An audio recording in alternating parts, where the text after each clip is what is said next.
This is the Blood Red podcast from the Liverpool Echo.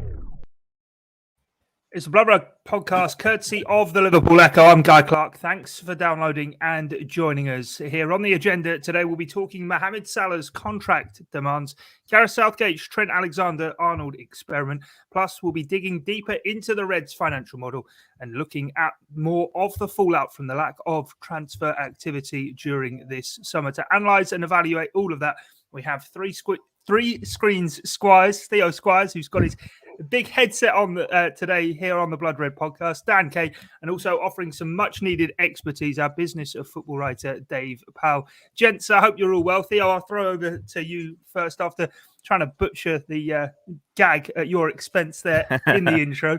I hope you're keeping well. And the first thing to talk about today is Mohamed Salah and these contract demands of what we read over the weekend were £500,000 a week he's after. Can tell it's the international break, can't it? With your cobwebs here, not able to get your lines out right. Should be on the beach or something, mate. It should have been, yeah. With Salah, it's one of those where 500k a week, it seems excessive for Liverpool, doesn't it? But you think, what's Kevin De Bruyne on at City? What's Cristiano Ronaldo now on at United? What's Messi on at Barcelona? Mbappe, Neymar? These are the fees that big players are getting at big clubs. And I know we've had the report that's rubbish that it's $500,000 wage demand. And it's one where Liverpool have done all their business and these contract extensions, and it's the 200k mark roughly for the highest earners. They've done really well to get like Virgil van Dijk on that wage, for example. When you think, well, these players, if they were going to the cities, the PSGs, they could ask for a lot more. So you can see why that figure's come out there. But then Salah doesn't really strike me as this greedy sort of player that just chases the millions. He just wants to win as many trophies as he can and score as many goals as he can. Like every single interview, even the ones he was doing with the Spanish media last year, where he was almost flirting with Barcelona and Real Madrid, but then flirting with a new contract at Liverpool as well. It was still about winning trophies. It was still about scoring goals and being this great, successful footballer. It's like, does it really matter if he's picking up 200k a week or 300k a week or 400k a week? He's still one of the wealthiest players in the Premier League. And it's going to be agent tactics, isn't it? You're going to have these sort of exchanges where it is probably the hardest deal for Liverpool to conclude. Like, you think of all the deals they've negotiated, it seems to be relatively straightforward. The only one they've had the little hiccup with is Jordan Henderson because of his age, because of the length of the contract and what he's worth. But they've sorted that out. They let Gini Wijnaldum go. They're not going to let Mohamed Salah go. They're not going to let him run that contract down. And Salah knows his status in this squad. He should be the highest earner in it. He's seen Virgil van Dijk go above his wage now. He's seen Thiago come on level sort of terms to him. He'll want that new status. When Liverpool had such a poor season at times last year, he was a huge part of the reason they got third. He knows how important he is to this team. And that'll be why he'll be asking for a hell of a lot of money. But 500k, that's probably a bit much. But it's one of those, we'll see. Like, it's never as simple and black and white as that, is it? It's not a case of there's your $500,000, that's what you take home. It's all your bonuses as well. How much does he pick up when Liverpool win? How much does he pick up when when he scores, when Liverpool win a trophy? It's far more complicated than that. And I'm sure Dave's going to offer far more insight on it than I ever could. But yeah, Salah's contract will seem like a harder one to do, especially when he's got such an outspoken agent who wants to comment on it left, right, and centre. But it's just politics, isn't it? Trying to get the best deal for his client, for the best deal for Liverpool, and see what happens going forward. But when not many teams can afford these rates at the moment, it's very hard for him to see him actually getting a big transfer unless he runs that contract down. So it will eventually sign, you'd like to think. I'll take Theo's point there, Dan, but in terms of, yes, Mohamed Salah wants to be in the best place to win trophies, and Liverpool, more than anyone, probably are set up to be that kind of club. But equally, he wants to be paid the going rate of the top players, does he not? And has a right to be able to be getting his agent to try and negotiate the best deal for him, wherever that may be. Well, yeah, and looking at his age, he's 29 now, so this probably is the last big contract that he will be negotiating for what could be the peak years of his career. As Theo said, though, he doesn't, everything we know about him, the way he carries himself, his religious beliefs, his public persona, does not strike you as someone that would be just chasing the buck and wanting to be the highest paid player at the club, in the league, in European football or whatever. I do wonder if, Theo touched upon it, part of this may well be part of the dance in terms of his agent is concerned. And what you said then about, we all like to think, and the general impression we get is that Salah's primary motivation is winning trophies. Now, 2 years ago, without question, Liverpool were as good an option, even 18 months ago, as good an option as being in contention for the biggest trophies that Liverpool supporters want to see them win.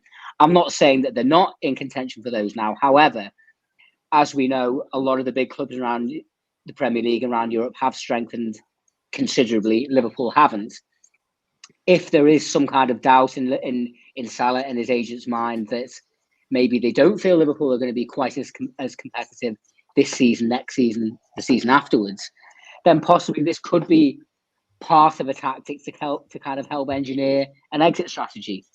Ask for too much money, knowing that Liverpool would never agree to 500, and then that kind of changes the complexion of everything and makes Liverpool maybe start to consider, would they start to look for offers for him rather than having him walking away for free? I agree with what Theo said. I'm sure I would be very, very surprised if the figure in question was 500, but it may well be upwards of 253.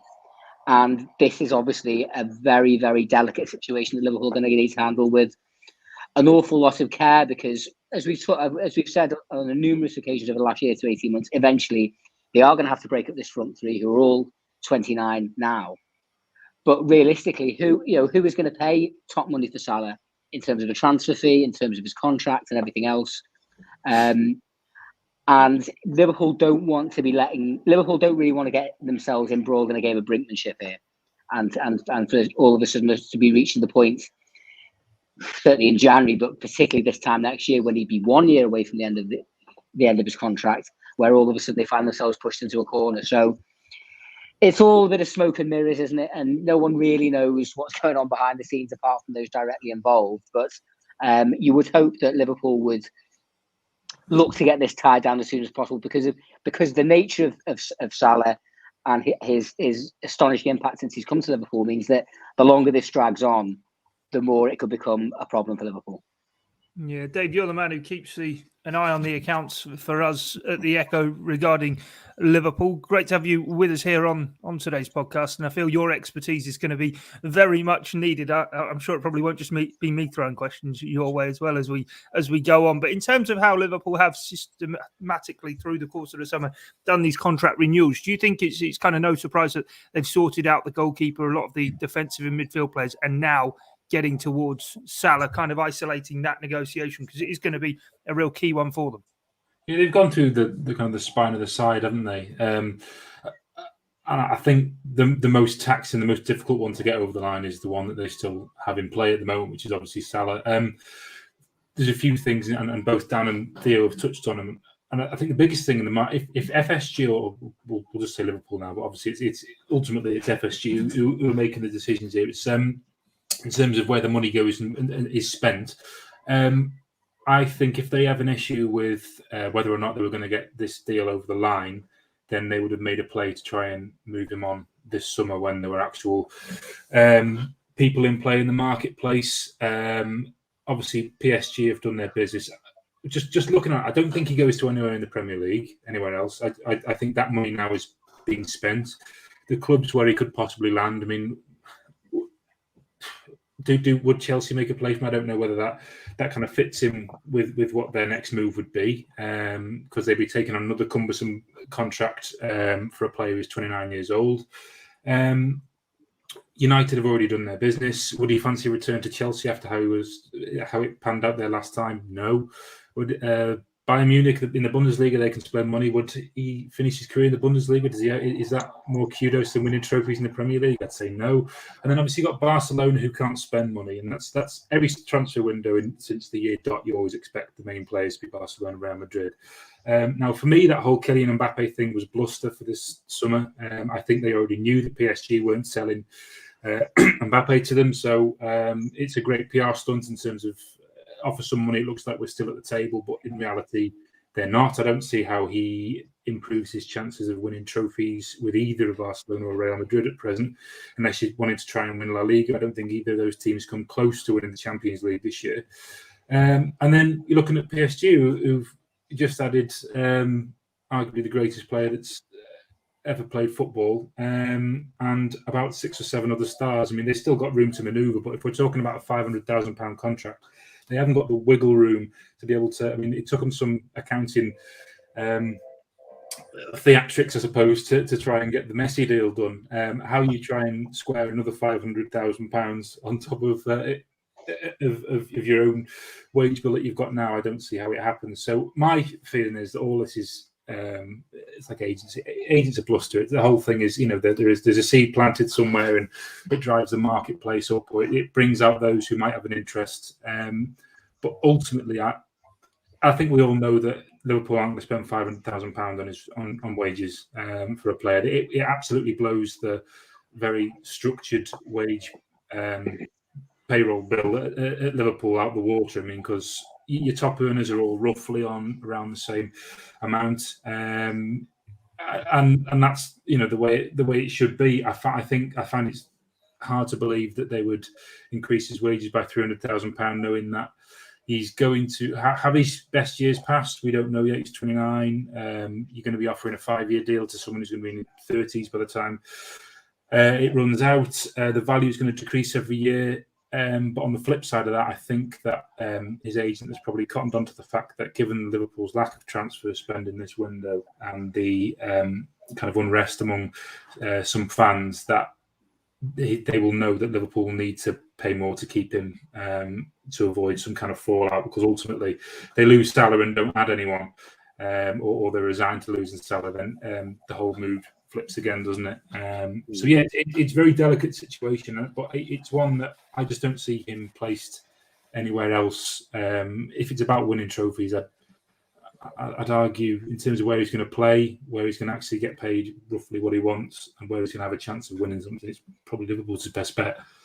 Yeah, no, definitely. I know transfers are a hot topic at the moment. Whilst we are recording, we're live on YouTube and Facebook. If you have any questions you want to put to us, do comment away in the comment section. We'll try and get to some of them. But Theo, given what Dave said there in terms of you wouldn't let Salah go into the final 2 years of his contract unless you were confident you'd get a renewal done, because otherwise you get to 12 months away and all of a sudden his transfer fee would be far lower. I suppose on the other hand as well, from Mohamed Salah's agent's perspective, or even the whole model for Liverpool, this is a crucial one to get done, to then maybe unlock the spending once more, to say, hey, come to Liverpool, come and play with Mohamed Salah. At the moment, it's uncertain as to whether he will definitely be there beyond his current deal. I suppose the market's very different to what we're used to, because players are having to see out their contracts now. It's not a case of clubs being able to afford the big transfer fees that normally command because of the pandemic and everything. The fact that we're seeing Mbappe probably seeing out his contract, like when he joined PSG for that ridiculous fee, would anyone have predicted he will leave them on a free transfer? You'd thought that fee would be broken again. Like, clubs can't afford these big transfer fees, and players are going to have to see out their deals if they want to get this next big move. And it kind of feels like they're just going to have to replace each other at these clubs. So, like the clubs that Dave's just mentioned there, well, Messi, he signed a 2-year deal, I think, was it? Well, if he's out of contract 2023, Salah's out of contract in 2023, it would be logical for PSG to say, oh, fine, we can go and get him on a free transfer there, if that was something that Salah wanted to do. And then you look at Bayern Munich, well, Lewandowski, he wants to move on. He might have to see out his contract. It's like, well, what do Liverpool do here? Because these clubs aren't going to be able to afford anything big on a transfer fee for Salah. So we've seen them in the past. Liverpool don't sell just because they have to, because a player's running out of contracts. They realise how much it will cost to replace these players. So they've let Wijnaldum go on a free. They let Emre Can go on a free, because they're very happy to get the best of their services for that final year. But it is a completely different stratosphere with Mo Salah, isn't it? Like, if you go into this conversation with Wijnaldum or Can, you're not going to be getting the fee that you could command for Mo Salah in a normal market. And this, well, if you give him a big contract to keep him happy, what's the effect going to be on it a few years down the line? Like Juventus, they've had to sell Cristiano Ronaldo this summer because they just couldn't justify that wage anymore. United, yes, we'll take him back, we'll give him that wage. Well, if he's not delivering them Premier Leagues and Champions Leagues every year, how long until that contract they decide, actually, we don't want to give him the full 3 years here. We can't justify it. Clubs get stung by these fees, and it's just the market is very different at the moment. It's not what we used to. You're having to predict these moves. It is going to be the player power sort of thing. It is very much in Mohamed Salah's hands here. It's like he can demand the sort of figure he thinks he can get, or his agent can demand it. And then it's how much do you want to stay at Liverpool, win trophies at Liverpool? Or is it a case of you just replace one big gun at PSG and then they'll replace someone at Bayern Munich or Juventus? And then you'd like to think, well, Real Madrid or Barcelona, they might recover in a couple of years. But granted, Barcelona is still in financial trouble here, but at some point they're going to get they'll get the finances recover. They'll have the fans back in, and they're getting these players off the wage bill. Like we've seen them get rid of Messi, we've seen them get rid of Griezmann. Coutinho is going to go at some point. That long list is going to go, and the clubs are then going to have this big wage bill that's so much lower than before, so they can just go out and get it on free agents. So Liverpool got to be very careful with how they play it, because if Salah wants to run down his contract, he could do it very easily, and they have been burnt in the past by players doing that. Yeah, it is a scary thought, isn't it, Dan, of actually how much would it cost to even replace Mohamed Salah, whether that be wages or transfer fee as well. And it's been so smart and clever in how Liverpool targeted these kind of uncovered gems to get themselves to the top of the tree. But now once they're there, they are going to have to pay the top dollar to keep them. Well, this is the problem Liverpool face in terms of, the financial model that FSG have been very clear pretty much from day one that this is how they're going to do things. And they haven't really veered away from that. And obviously particularly over the course of the last half decade, it's proven to be very, very successful. And I suppose inevitably that leads to some supporters that don't really probably care too much about the nuts and bolts of the business end of football and how business models and transfer structure and all the rest of it kind of work out. All they see is a player bought in for 35 million who's now worth 200 million. And if he goes, well, they think, well, we need to go and buy another 200 million pound player to replace him. But that's not how Liverpool operates. And I don't see any chance of all of a sudden the Liverpool owners suddenly changing their MO, their modus operandi after all this time. So what that means is, so there always is a certain element of gamble. The Liverpool front three all cost roughly in the region of 28 to 35 million, all of whom obviously have gelled beautifully as individuals and as a trio, and obviously have helped provide this golden era for the club after years and years of waiting for a Premier League title and a European Cup. However, it would take a brave man to predict the owners all of a sudden saying, right, having done this, having used this model and this method to get us to this point, we're all of a sudden going to throw it out and suddenly start spending £200 million on an Mbappe or a Haaland, when that's just not how they've operated. Now that won't be what a lot of supporters want to hear, but that is, I just can't see. I can't envisage any scenario in which that's not how things play out for Liverpool. Particularly because, as certainly I've mentioned a couple of times before, and I think a few people have over recent months and years, financial fair play is not as effective as a lot of people would like it to be. And for the oil-rich clubs like Manchester City, like Paris Saint-Germain, obviously other clubs as well, like Chelsea and Manchester United, with the kind of wealth Liverpool do not have to operate at, they're operating in a different financial stratosphere to what Liverpool are. And I've had this impression for quite a while from FSG that once it's become clear to them that financial fair play isn't really worth a carrot and isn't really going to clamp down on the spendings of the petrodollar clubs, that their effectiveness within that kind of marketplace has become reduced. So I think they're going to stick even closer to their model. And what we have to hope and pray for is that their effectiveness in finding these hidden gems, as you called them just before, Guy, the next Salah, the next Mane, the next Firmino, who, let's be honest, certainly with Firmino, but it's very different, isn't it, though? It's very different once you're at the top to bring in a hidden gem who can immediately keep you there, as opposed to allowing them to develop and grow whilst you're on your way there? Because expectations have risen now as well. You know what I mean? Liverpool are expected to challenge for the title, the Premier League title and the Champions League every single season. And this is, this point was always going to come, I think. And it's one of these that, I think for some supporters, it's a case of being careful what you wish for. As long as Liverpool have these owners, this is how it's going to be. And what it means is that more often than not, because of the greater spending power of the other clubs, we've got to pull a rabbit out of a hat more often than they do. And you can't perform miracles every time. This is where, the likes of Michael Edwards and the transfer committee and the recruitment has to be spot on. And you would hope that, it's no secret that the three strikers have been getting older. You would hope that they've had some kind of plan in place for this. But what the long-term answer to it will be, time will only tell. My concern with the front 3 years, we're talking about Salah's contract and we can't go into the last 2 years, can't go into that last year. Well, aren't Firmino and Mane's contracts up in the same summer? And you've got Oxlade-Chamberlain and Naby Keita as well. Well, Keita and Oxlade-Chamberlain are players in that squad who maybe aren't challenging the starting 11 you could see moving on.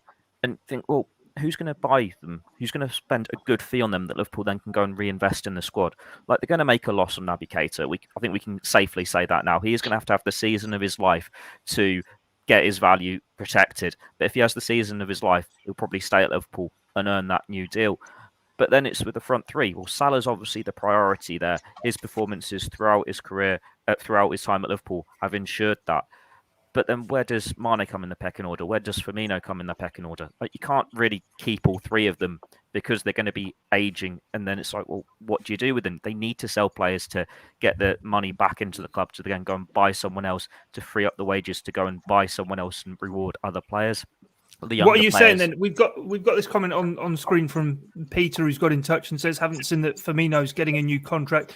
Do you think we should renew or sell? And I suppose what you're saying there is you can't keep all three of the front three as they are. Diogo Jota at the moment seems to have shown the most sign of breaking that trio and playing through the middle in Firmino's position. So what, with 18 months left on his contract, 12 months left on it, are you thinking it's time to cash in, Theo? I don't think they can. Who is going to come and give them enough money to go and sign Roberto Firmino? It's the same for all of these players like Sadio Mane and Mohamed Salah. If someone wanted them, they could put in a decent bid. They'd get those players. They will attract interest. But it's not going to be anything for the figures you would have been talking about 18 months ago, 2 years ago. And it means like players like Oxlade-Chamberlain, Keita, Firmino, they're in this hard position here where you don't know where the interest is going to come from to get that transfer fee back into the club. So it's like, well, you have to just give them contracts to protect their value, or you're going to run the risk of them going into the final 12 months of the deal and you're losing them for nothing. Liverpool are in a very dangerous position here because of the way the pandemic has turned out and what it's done to the transfer values and what injuries have done to these players. That so well, these are the players you need to make way, you need to go for you to create space in the squad to reinvest it elsewhere. But you're not going to get much for them. Like, what could we say realistically? A club is going to go and bid for Roberto Firmino or Naby Keita at this point. Like, we're going through these players here. Keita cost 50 million. Oxlade-Chamberlain was 35. Firmino was 29. They're all going to go for a loss, aren't they? You might get the money back in the wages because you're not going to give them pay rises or anything. But then you can still have to spend big. If, like we see in the comments here, go and get Mbappe, go and get Haaland when you let Origi go on a free. Well, that's someone else that they're not getting this money back in the club. Getting the wages in is only so much. It's not going to get in the transfer fees to go and get them this quality replacement. It is a very difficult position to navigate at the moment. Yeah, Dave, you've been listening in very, very astutely. And I suppose we saw today on Twitter, Swiss Ramble dropping a great long thread regarding kind of the animosity towards Liverpool's transfer activity this summer. Ibrahima Konate, as we well know, the only player to have come in during the course of the summer. But a really fascinating thread that I know you've obviously looked through, poured through and examined, that threw up a few things to me that I think is worth obviously noting. The player trading model that Theo was there talking about, Liverpool don't run it of letting someone go for free and bringing in someone on a great big contract and great big fee. And also the wage bill. We've been talking there for 25 minutes or so about Mohamed Salah and a new contract for him. Now, the perception, certainly from myself, has always been Liverpool aren't the biggest wage payers, yet they are second only behind Manchester City in terms of the outlay on wages. Yeah, I mean it's kind of a common misconception that the likes of United, etc., pay far more. I mean, first and foremost, I mean it's a great, fantastic thread that was from Swiss Ramble, and all those costs that you see are kind of inclusive of all staff and even down to your kind of the matchday operators that come in on a part-time basis during the season. Obviously, not going to have any of that for the next accounting period because there was stadiums were shuttered. So.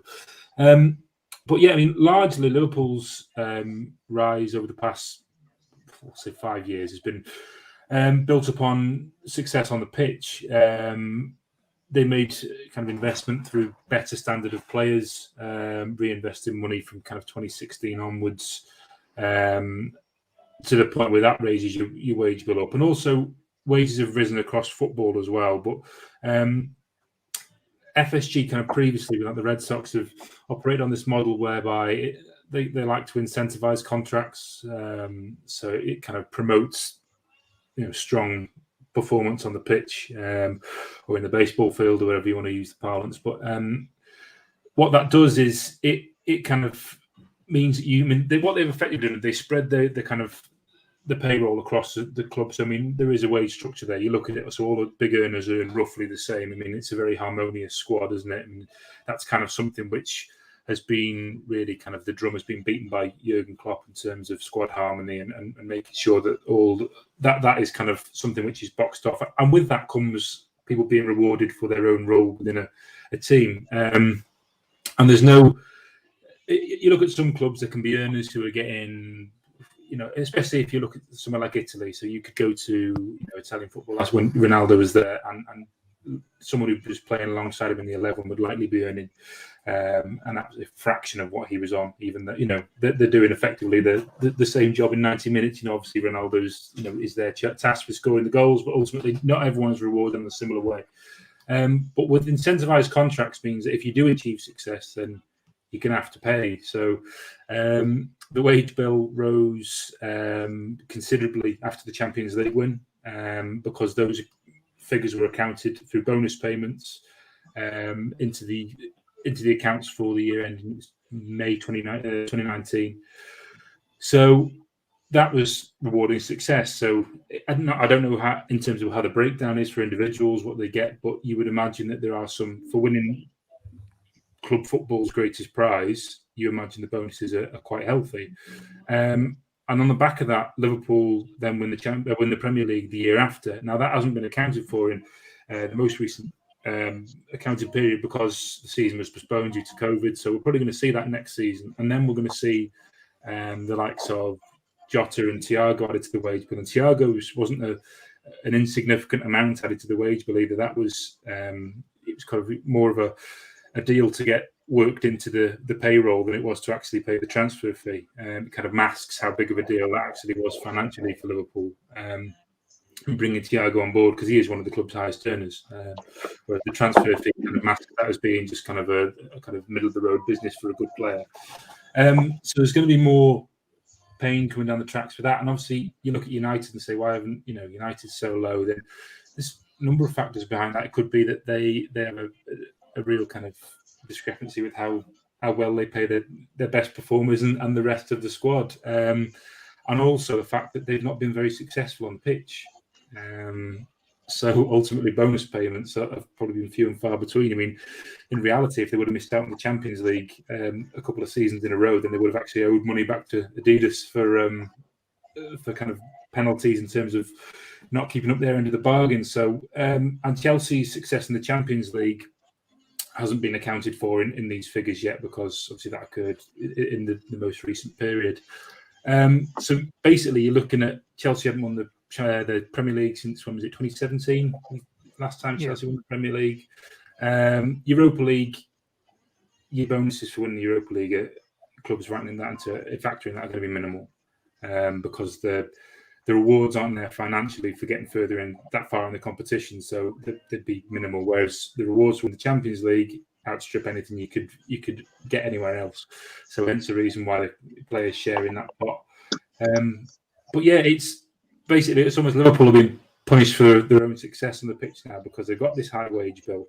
And part of me thinks some of what they've done in terms of offering these deals, obviously, is to protect value as far as you can. But I mean, I think for some of them, there's still money owed. So the likes of Van Dijk, there's still.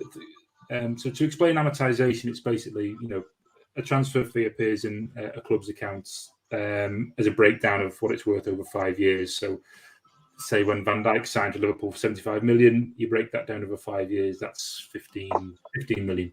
So, by offering an extended contract, that means that the money has already been paid off that, but then you have another extra 3 years on top of that. So your accounts come down by half. So I think it's about 7.5 million that Van Dijk cost in Liverpool's accounts now, as opposed to the 15 he cost last year, if that makes sense. So there's an element of that. So it's a way of driving down some of the costs associated with the business on the balance sheet.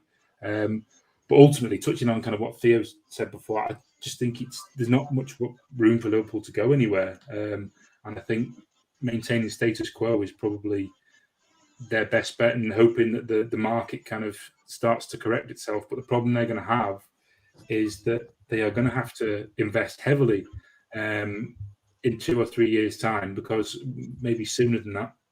I think as Johan Cruyff said, many moons ago, that you can't allow a team to grow all together. There has to be parts of it replaced on a regular basis, so the whole thing never crumbles. But we were always under the assumption that would be the way Liverpool operate. But I think the pandemic has obviously stuck a spanner in the works, and I think they feel like they need to maintain success as best they can now, and hope that they manage to, kind of the market corrects itself and they have some money to reinvest. I think it's a fascinating time, especially for Liverpool, because I genuinely not too sure how.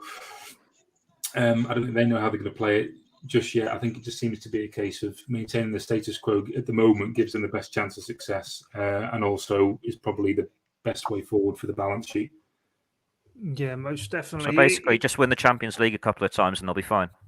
But then they got to pay big bonuses out to players, and the wage bill goes higher. They'll probably get to the final and lose, because the bonus for actually winning isn't enormous. So yeah, that's I'm not putting words anyone's mouth there, but yeah, I just think that's why the Champions League was so important. I know we've spoken previously about how not making the Champions League, and people say, oh, it was going to be. That meant we'd be able to underpin all these signings, and it'd mark a big change in tact in the transfer window. But it's not. I think all it's done is allow them to tread water, because otherwise they would have been putting it into reverse and going backwards, because it counts for it's 50 million straight away for qualifying for the Champions League. Whether you get beaten by Midtjylland, Malmo, all these teams in the Champions League, it makes no odds. It's 50 million off the bat. And for a team like Liverpool, they'll be expecting, I know they've been given a tough group, but be expecting to kind of progress to the group stages, and that then helps underpin the following year's business, etc., and it makes them attractive to would-be players. But I just think it's a fascinating time for the football marketplace. The different approaches from everywhere just makes me think that nobody really knows which way the wind is blowing at the moment. No, and it's really interesting, Dan, as well, when you then consider that maybe Liverpool are going to need to go big in terms of the transfer market. But when you look at the numbers since FSG took over in 2010, of the big six clubs, only Tottenham with a net spend of 303 million are below Liverpool's 575. There have been, I suppose, spending sprees in the past, but it's always kind of been offset as well with the players being offloaded and moved elsewhere. Now, if nobody outside of the Premier League top six has the money, which seems to be the way things are going around European football right now, where are these players going to be offloaded to? Certainly, as we've already discussed, the aging ones. And this is the big problem. This is the big dilemma. Reading through that Swiss Ramble thread this morning, and I've had another look at lunchtime, and I have to be perfectly honest, some of the financial terms and stuff in there is I wouldn't claim to have anything like the kind of grasp on it that Dave has. Yeah, hats off to you, Dave, of knowing what all of those terms and everything mean. Well, and just being able to process it all, to be honest. But one thing, one of the lines that did jump out at me is that Liverpool's model, by and large, over the last few years, has been, and Liverpool's ability to kind of not record losses by and large, has been taken up by their ability to sell players on, and to, not just the big ticket items like a Coutinho, obviously that basically funded Van Dijk and Fabinho, but even lower down the ladder where the likes of getting how much did Liverpool get from Bournemouth for Solanke and 90 million was it? I think.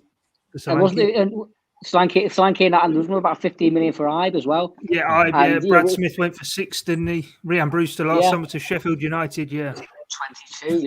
Yeah, and that's one area that Liverpool have been really quite effective at. Until Trent, really, there hadn't really been anyone come through the academy into the first team since Steven Gerrard, and questions had started to be asked about, what are all these millions being pumped into this academy actually producing for Liverpool? But it has managed to turn over some reasonable numbers in terms of bringing decent young players in. A couple of them have kind of flirted with the first team and had a few games here and there, but by and large, that has been a reasonable revenue stream for them. No one predicted a pandemic. No one could ever have envisaged COVID and the long-term effects it would have on football finances. And they might not have. Take just up on that just slightly, because I agree with you. No one could have predicted a pandemic, but a big thing with the pandemic is everyone is saying that market trends and whatnot are being accelerated a lot quicker than what they would have done. I mean, the big six in the Premier League have been getting more and more a slice of the pie as time has been going on.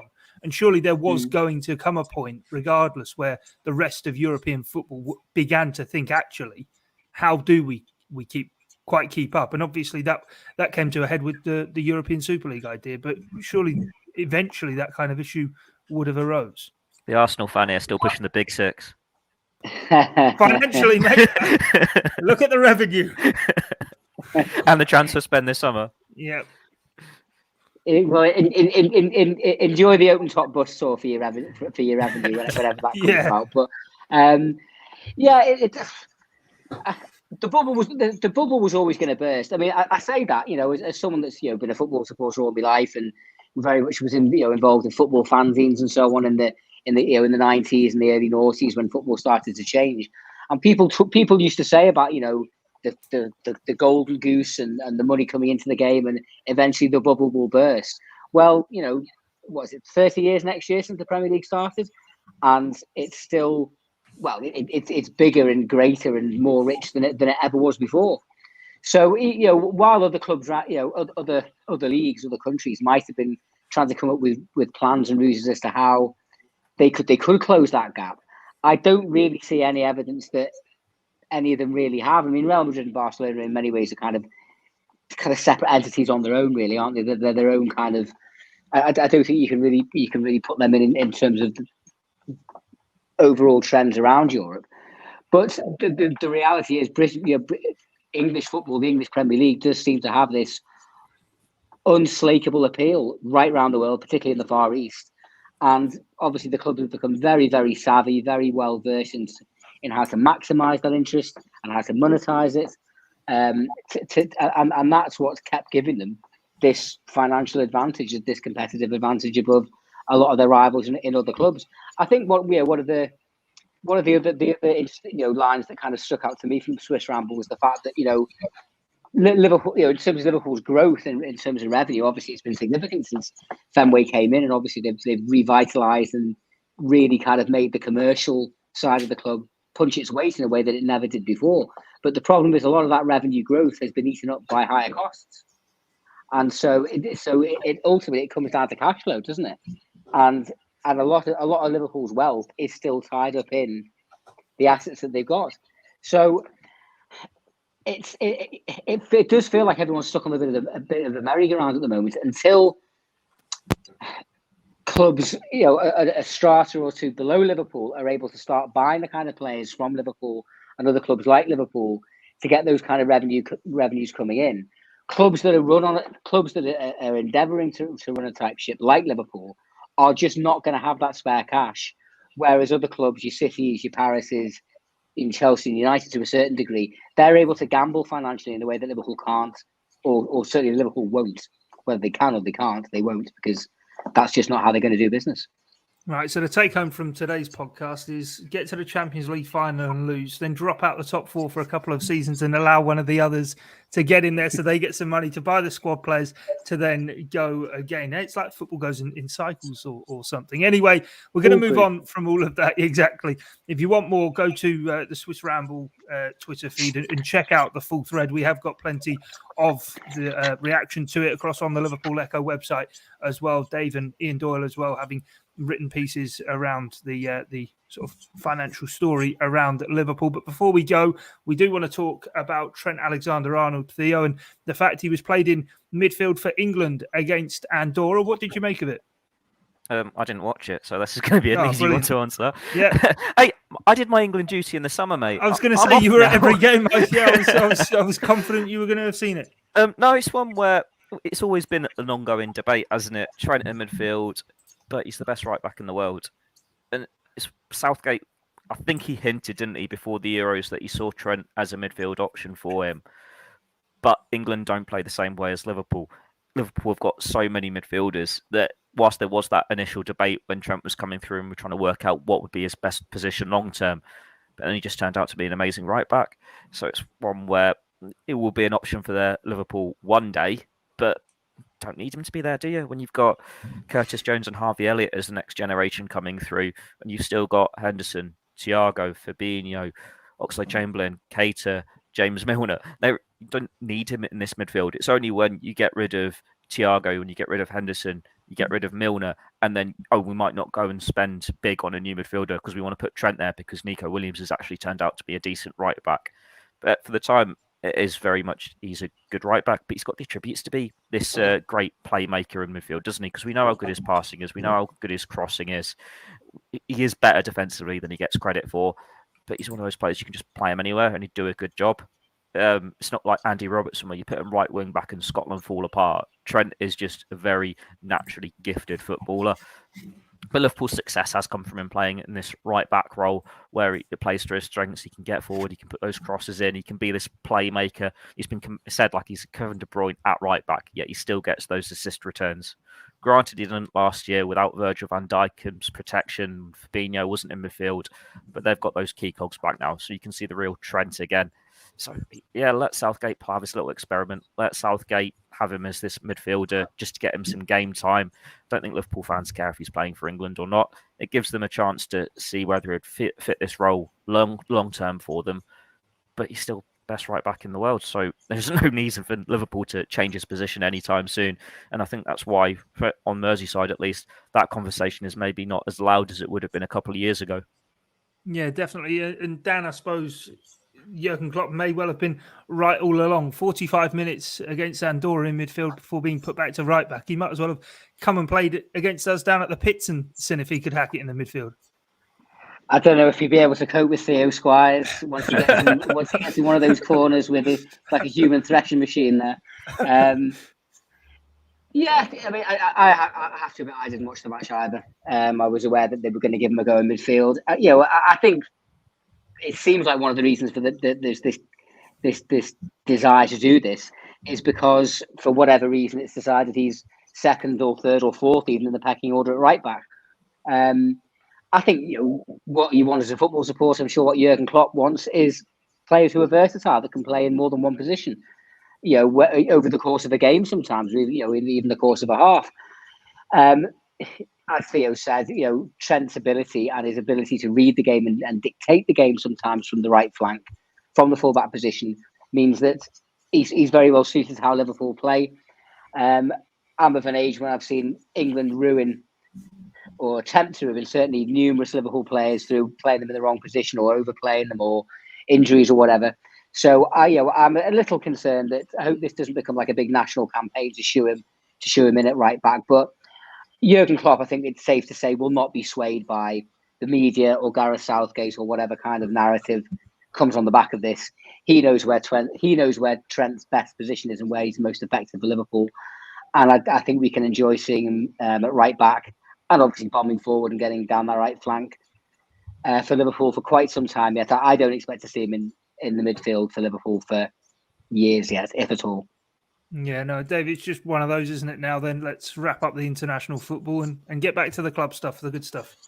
Yeah, I mean the most interesting thing to happen in this international window was the COVID officials coming onto the midfield to hook everyone off it, and the dog that scored in Chile. So yeah, bring the football yeah. If you've back. not seen that, check that out. That is brilliant. He might be offside, but he wheels away in celebration and everything. Yeah, great. Sign him up, Jurgen. Yeah, little flick of the head. Yeah, leaves the keeper no chance. But yeah, literally, those are the two highlights from the international window. So let's just have the club football back. I'm all internationals out after the summer. I had no desire to see it back so soon. But yeah, it's roll on the next round of fixtures.